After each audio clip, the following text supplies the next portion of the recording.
Welcome to Empatia Show, Spirit of Life.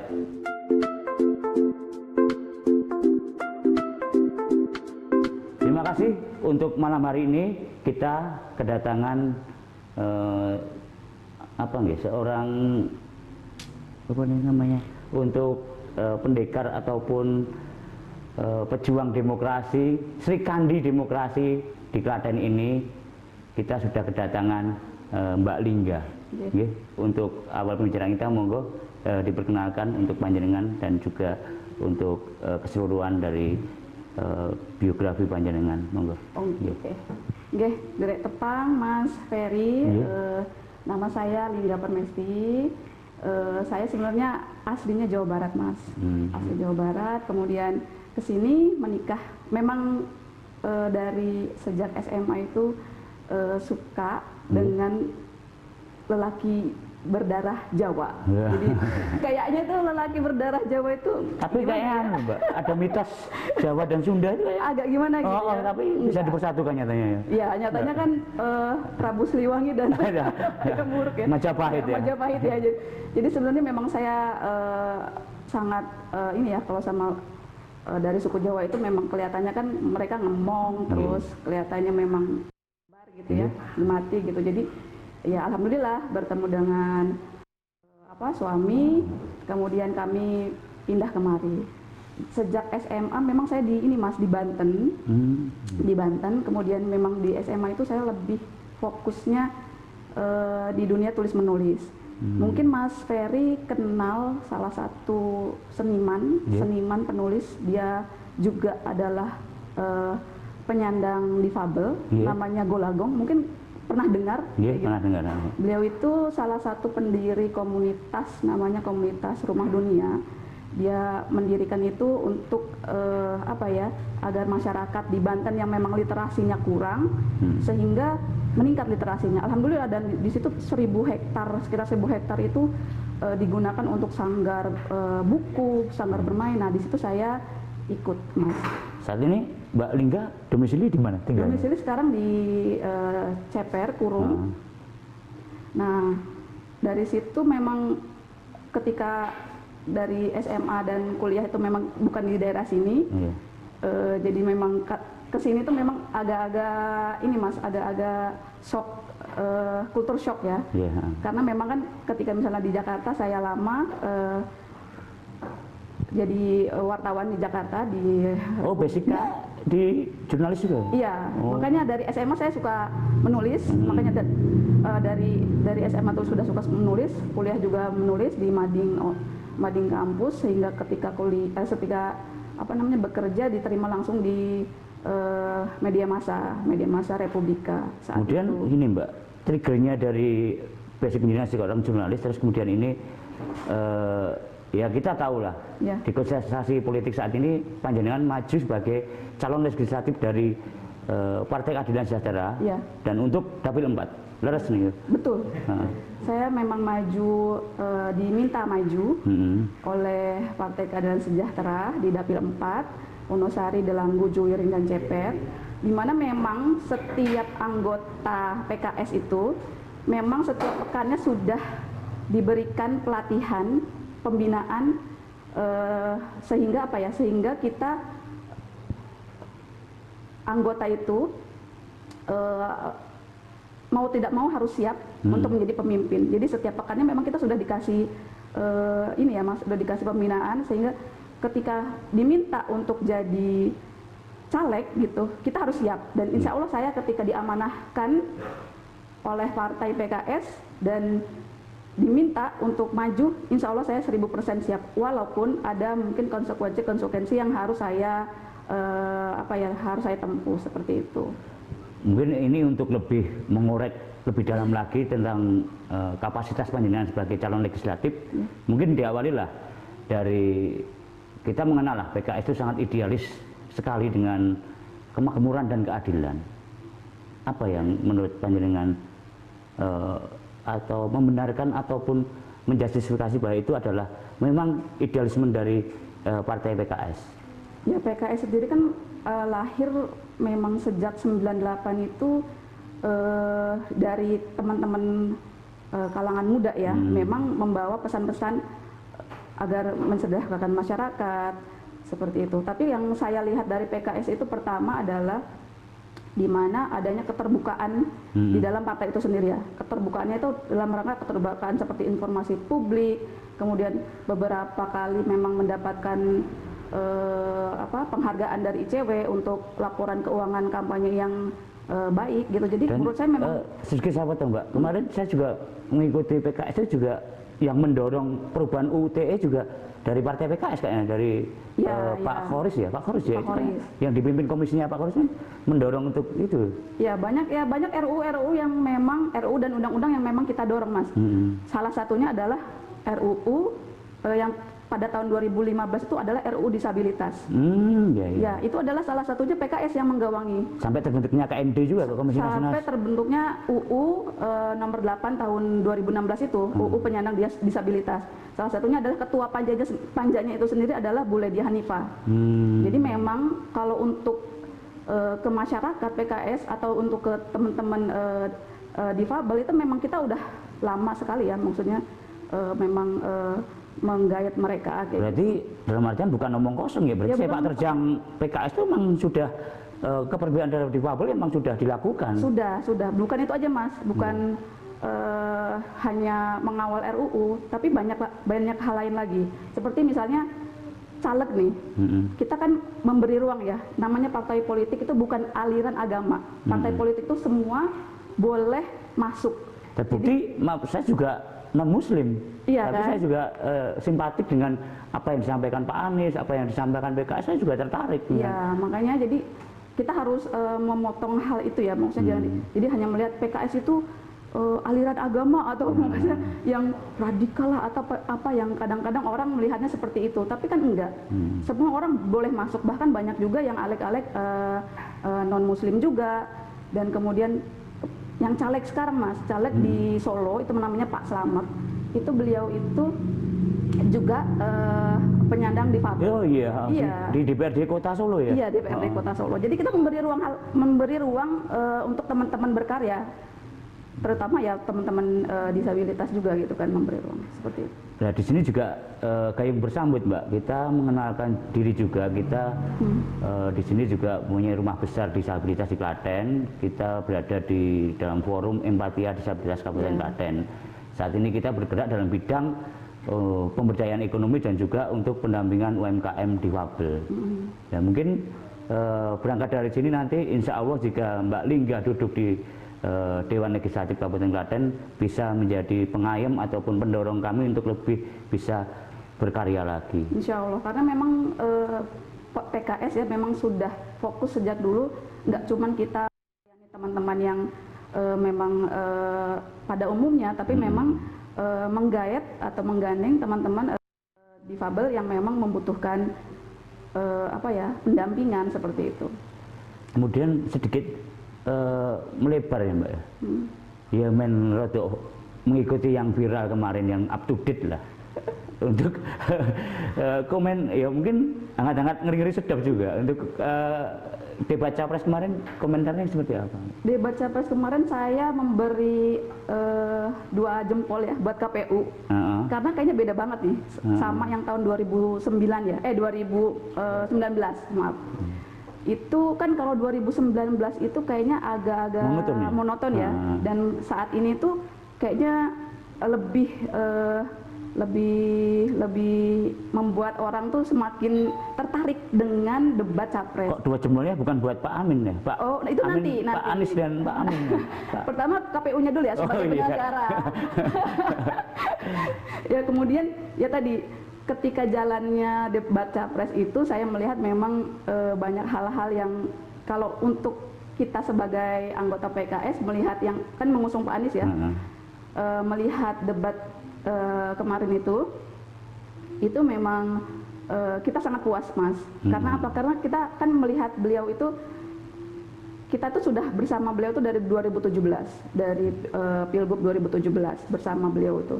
Jadi ketika sekarang beliau dicalonkan oleh kami dan kemudian ketika debat itu performanya luar biasa, dari awal sampai akhir itu memang runut, terstruktur, sehingga ya ya kita sebagai kader ya puas. Dan itu Terutama- juga gini Mbak, tidak apa ya, tidak menutup objektivitas. Memang banyak orang mengakui itu, tidak cuma Iya. di kalangan PKS saja, mungkin Iya. di sosial media dan lain sebagainya mengakui.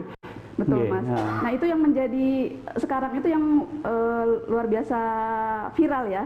Jadi generasi Z saat ini Gen Z itu ya saat ini justru tertarik ya. Maksudnya karena kualitas debat yang sudah lumayan bagus ini, jadi Gen Z itu tertarik sehingga membuat konten-konten yang kadang-kadang ada lucu-lucuannya, kadang-kadang ada pendidiknya, edukasinya. Jadi menurut saya debat kali ini itu membawa perubahan juga gitu, perubahan di masyarakat yang mungkin awalnya mereka tidak mau terlibat politik, sekarang ramai-ramai ikut gitu.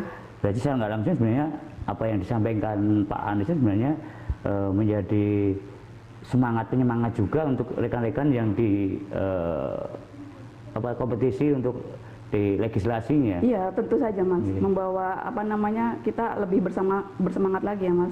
Nah sekarang kita lebih mengerucut lagi Mbak untuk pencalonan panjenengan di kontestasi demokrasi di legislasi Kabupaten Klaten ini. Panjenengan duduk di medan pertempuran di Dapil 4. Iya. Sepengetahuan Anda dari masing-masing kecamatan di daerah binaan Anda itu seperti apa Mbak, untuk keunggulan maupun kekurangannya seperti apa yang Anda ketahui sampai saat ini? Keunggulannya kalau dari Dapil 4 itu sendiri ya kan memang Juwiring, Delanggu, Wonosari, Ceper itu memang kan fokusnya lebih ke teman-teman itu lebih ke pertanian gitu ya. Dan memang kita alhamdulillah sudah ke 4 kecamatan itu sudah silaturahim, sudah bertemu konstituen, dan sebagian besar memang keluhannya adalah mengenai lapangan pekerjaan, kemudian ya tadi itu pertanian, pupuk mahal, kemudian pupuk langka. Sebagian besar itu sih Mas yang saya lihat di program Anda juga mengutarakan pangan murah, sehat juga mudah. Ya inline dengan program yang kampanye gagasan dari pusat, jadi nanti akan dibawa ke daerah juga. Jadi dari pusat itu sendiri kampanye gagasan untuk 2024 itu adalah PKS, pangan murah, terus K-nya kerja gampang, terus S-nya itu sehat mudah. Itu kan 3 hal mendasar yang memang harus masyarakat miliki ya. Itu udah haknya masyarakat kayak gitu. Jadi memang 3 hal itu yang kita bawa Mas. Harus melawan stigma masyarakat. Bedanya apa sih Mbak Lingga dengan caleg-caleg yang lain? Kenapa saya harus milih Mbak Lingga sih? Kenapa harus milih saya? Bedanya apa sih? Caleg ya saya kayak gitu lah. Iya, gitu ya? Banyak janji dan lain sebagainya. Kemudian nanti ya, pertama saya ini kan usianya masih 36 tahun. Karena masih membawa semangat teman-teman muda lah ya gitu ya. Kemudian yang kedua, karena saya basicnya adalah wartawan Mas, saya kan selalu mencari hal-hal misalnya di mencari berita itu kan kita harus mencari hal yang fakta, hal yang data, terus transparansi dari yang kita ingin gali datanya gitu ya, misal dari pejabat atau apa. Nah, salah satu hal penting yang ingin saya usung adalah transparansi itu Mas, transparansi kepada masyarakat. Salah satunya saya membuka laporan kampanye saya di website pribadi saya di www.linggapermesti.com. Kayaknya belum ada tuh. Dengan udah punya? Punya dong. Jadi kita udah start dulu dari awal. Jadi memang salah satu itu ya yang memang jarang saya temui gitu loh Mas. Kadang-kadang kita kan ini Dewan udah ngerjain apa aja sih? Dewan udah perdanya itu apa aja sih yang udah mereka keluarkan gitu, pengawasan apa yang sudah mereka lakukan, itu kayaknya belum terlalu banyak dilakukan. Nah, dengan saya membuka laporan kampanye itu juga salah satu hal yang mungkin menjadi teladan, bukan teladan juga ya, maksudnya menjadi hal yang mungkin membedakan saya dengan caleg yang lainnya. Mungkin satu-satunya, nggak tahu ya. Mungkin coba nanti dikoreksi Mas. Catatan untuk bagi para simpatisan PKS ataupun bagi para pemilih calon konstituen dari Mbak Lingga di Dapil 4. Ini Salah satu buktinya beliau juga bukan caleg kosong, ya caleg yang cuman menang tenar, menang modal atau menang baliho, tapi beliau memang ya tadi banyak sisi yang membedakan. Beliau sudah melek teknologi dan juga transparansi hal tersebut. Ini seperti yang dikatakan Mbak Lingga tadi. Kalau soal modal ya Mas, kalau saya ngomongin soal modal, memang saya sendiri memang apa namanya menjadi caleg itu memang perlu modal, kan, perlu kos politik. Cuman kos politik itu kita bisa cari atau kita bisa dapatkan dari dukungan masyarakat. Salah satunya saya membuat namanya patungan politik.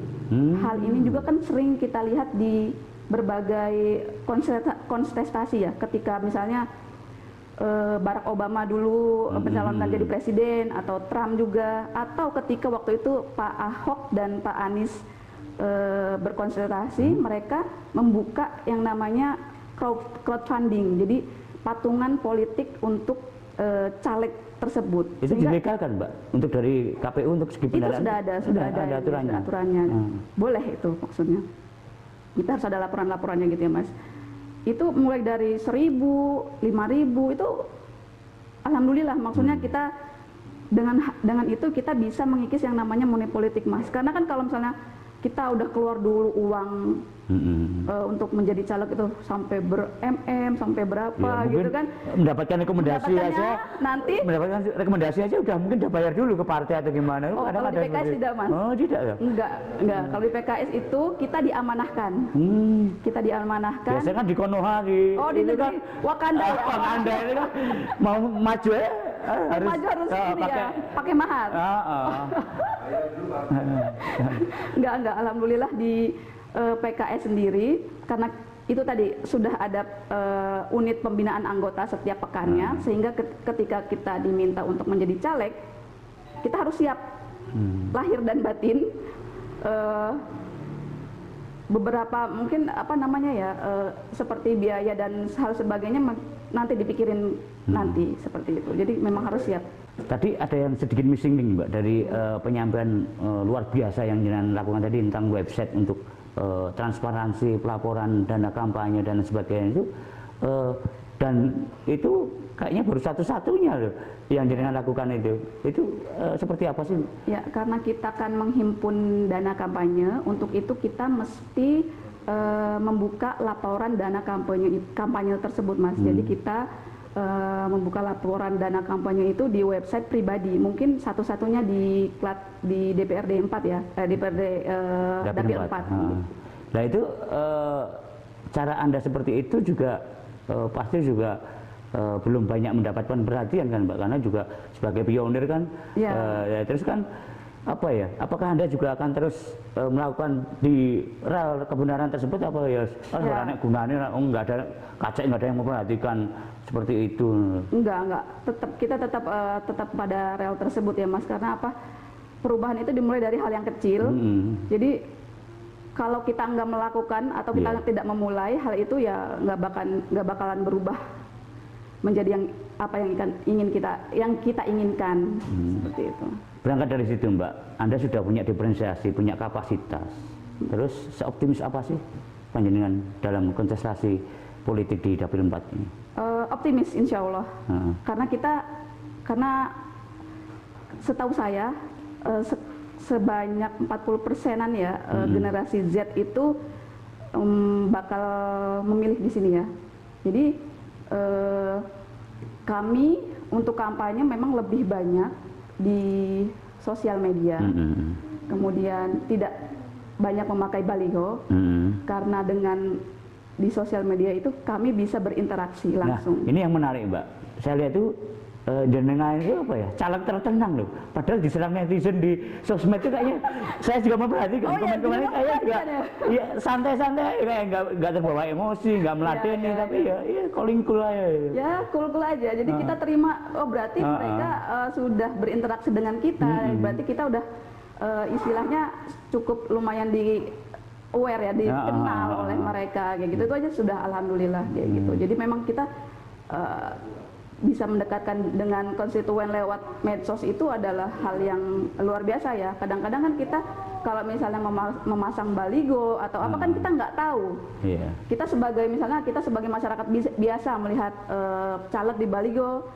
kita nggak tahu apa sih visi misi mereka, bisa nggak sih kita ngobrol sama mereka gitu kan. Kalau lewat sosmed itu insya Allah hal-hal tersebut bisa dilakukan ya, interaksi itu bisa dilakukan gitu Mas. Strategi pemenangan Panjenengan untuk selain gencar di sosmed ataupun di jejaring sosial apa Mbak? Ya tentunya silaturahim, perbanyak silaturahim, kemudian bertemu dengan konstituen langsung. Jadi memang hal itu ya memang harus dilakukan ya, bertemu langsung, karena memang masih banyak juga yang memang mereka tidak mengakses sosial media seperti itu Mas. Tapi saya juga baru mendengar loh Mbak, caleg modal patungan ya kayak baru mendengar loh. Oh iya. Kayak sampai segitu kok bernyali gitu loh. Modal patungan kok ya bernyali gitu loh. Yang lain kan tahu sendiri. Karena memang kami berangkat dari caleg yang memang modalnya tidak banyak Mas, kayak gitu. Jadi kalau memang harus mengeluarkan uang dan kita sampai harus istilahnya meminta ke apa ya, maksudnya sampai berhutang atau apa, saya nggak mau. Jadi lebih baik kita buka crowdfunding kayak gitu, siapa yang mau membantu kami gitu. Kemudian kami laporkan hal itu, dilaporkan dalam laporan dana kampanye di website pribadi seperti itu. Dan itu justru menyatakan bahwa jenengan itu kedepannya nanti kalau jadi mah tidak punya tahanan untuk tawar menawar untuk bargaining politiknya kan juga lepas dari sandraan politik gitu loh. Ya betul, itu yang saya pengen sih Mas. Jadi ya udah kita jalanin apa yang kita bisa. Pertama adalah pelurunya lewat sosmed, kemudian yang kedua adalah lewat silaturahim ke berbagai konstituen yang ada di Dapil 4. Ini untuk pemirsa dan juga para simpatisan PKS dan juga barisan relawan Mbak Lingga. Ini sudah banyak panjang lebar yang diutarakan oleh beliau. Monggo jangan sampai salah pilih. Ini adalah caleg yang punya kapasitas, punya kemampuan dan juga punya kredibilitas, transparansi, diferensiasi ada di beliau. Jangan sampai salah pilih caleg-caleg kosong. Caleg yang hanya besar balionya, caleg yang hanya besar modalnya, dan hanya caleg yang besar untuk pengaruhnya di masyarakat, yang gampang mengkondisikan keadaan. Beliau berangkat dari untuk berpatungan, sederhana, transparan. Ini yang perlu kita perhitungkan. Dari sini monggo Mbak Lingga ajak konstituen Anda di Dapil 4, Kecamatan Delanggu, Wonosari, Juwiring, dan Ceper, dan lebih meyakinkan lagi mereka untuk memilih panjenengan, dan juga ini sekaligus closing statement untuk panjenengan.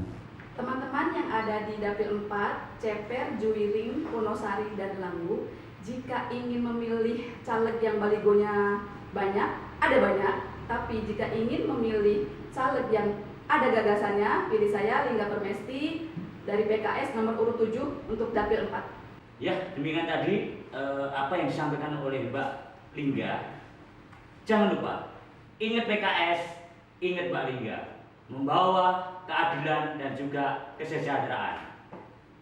Ikuti podcast kami berikutnya, dan jangan lupa like, komen, dan subscribe. Wassalamualaikum warahmatullahi wabarakatuh.